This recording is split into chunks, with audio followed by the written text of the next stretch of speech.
You kind of think that the whole journey is about Yi helping Everest get to his home, and in reality, they were both helping each other.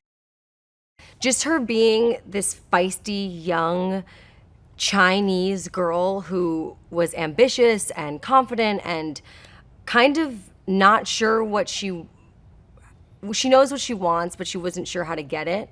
And I never grew up seeing that on camera. I never connected with princesses on screen. I never felt like that was something that I saw in myself. And so the idea that this movie, that Abominable, and that Yi as a character will inspire young girls to feel okay with themselves is really exciting.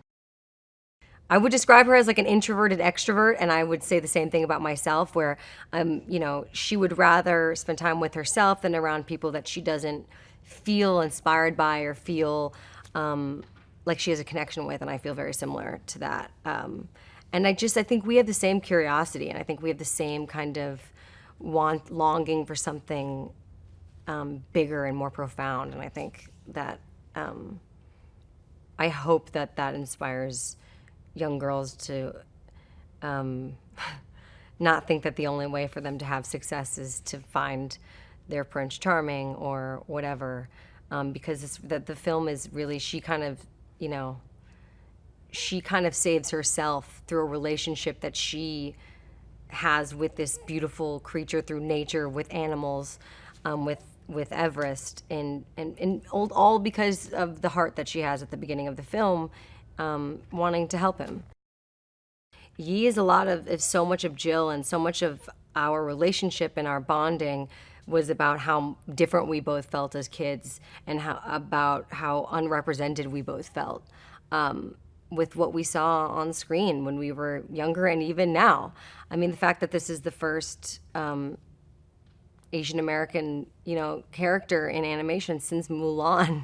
For me, the reason I got into this entire business was because of how important I think representation is on film, and how much I wanted to kind of support myself as a young girl, and seeing, you don't have to be a man or a white girl or a damsel in distress to see yourself on screen. You can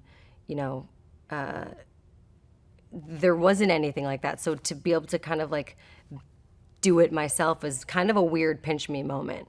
I think my younger self would be proud, which is, I don't say that lightly. So Yi as a character felt so similar to how I was as a kid, and felt so similar to the things that, I guess, being in LA for so long, the qualities of hers, her curiosity and her stubbornness and her drive and her confidence were things I feel like I had lost after being in LA for a decade. And she, in a weird way, kind of reminded me of who I was when I first got here. And I feel, this project in a weird way is kind of, saved my life in a little bit. So that was a big thing that drew me to the film.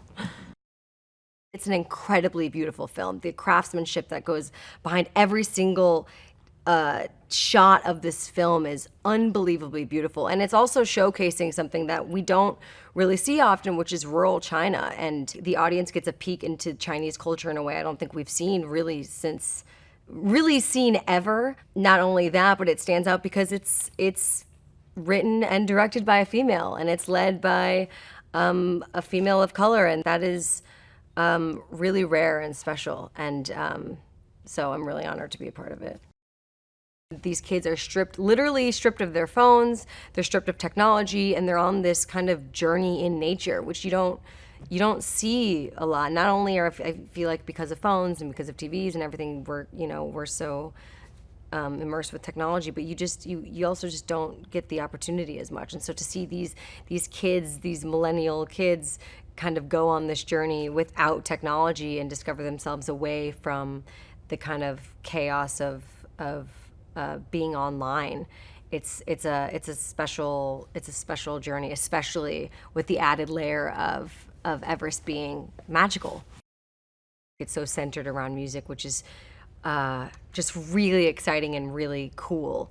Not only music, but specifically violin, which I feel like It's such a beautiful instrument, and it's something that I don't think is has really gotten enough airtime in media and movies and film. And her connection with the violin is so beautiful, and how much it means to her. Hey there, here's today's Daily Fact. Now, the girl who voiced Boo in Monsters, Inc. was an actual toddler. Mary Gibbs, who's now in her early 20s, was just a toddler when she provided the voice of Boo in Monsters, Inc. Her father was a storyboard artist on the movie, and to capture her lines, the crew just followed her around with a microphone and edited her babbling into something usable. Remember, click here below to subscribe, or over here for more great content.